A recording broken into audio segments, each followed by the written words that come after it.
ನಮಸ್ತೆ ಕರ್ನಾಟಕ ಕೃಷಿ ವಿಶ್ವವಿದ್ಯಾಲಯ ಬೆಂಗಳೂರು GKVK ಯಲ್ಲಿ ನಡೆದಿರುವ ಕೃಷಿ ಮೇಳದಲ್ಲಿ ನಂಬರ್ 1 ಸ್ಟಾಲ್ ಎಂದು ಪ್ರಸಿದ್ಧಿಯಾಗಿ ಬಹುಮಾನ ಪಡೆದಿರುವ ZRS ಆರ್ಗಾನಿಕ್ ಸ್ಟಾಲನ್ನು ಇಂದು ಪರಿಚಯಿಸಲಿದ್ದೇವೆ.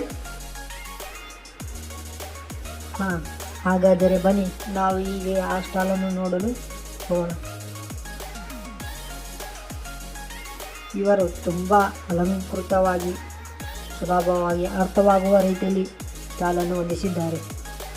ಇಲ್ಲಿ ಎಲ್ಲ ಎಣ್ಣೆಕಾಳುಗಳ ಪರಿಚಯದ ಜೊತೆಗೆ ನಾವು ದಿನನಿತ್ಯ ತಿನ್ನುತ್ತಿರುವ ಎಣ್ಣೆಯ ಪ್ರಮಾಣದ ಬಗ್ಗೆ ಅರಿವು, ವರ್ಷದಿಂದ ವರ್ಷಕ್ಕೆ ಹೆಚ್ಚುತ್ತಿರುವ ಎಣ್ಣೆ ಬಳಸುವ ಪ್ರಮಾಣ, ಉದಾಹರಣೆಗೆ 1950ರಲ್ಲಿ ನಾವು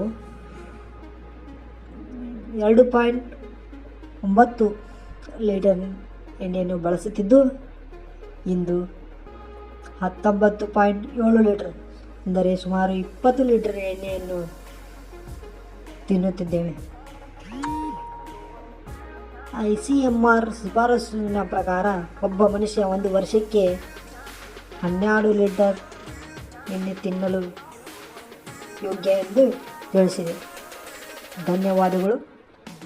ಹೀಗೆ ಇನ್ನೂ ಹೆಚ್ಚಿನ ಮಾಹಿತಿಗಾಗಿ ಈ ಚಾನಲ್ನ ಸಬ್ಸ್ಕ್ರೈಬ್ ಮಾಡಿ, ಲೈಕ್ ಮಾಡಿ, ಶೇರ್ ಮಾಡಿ.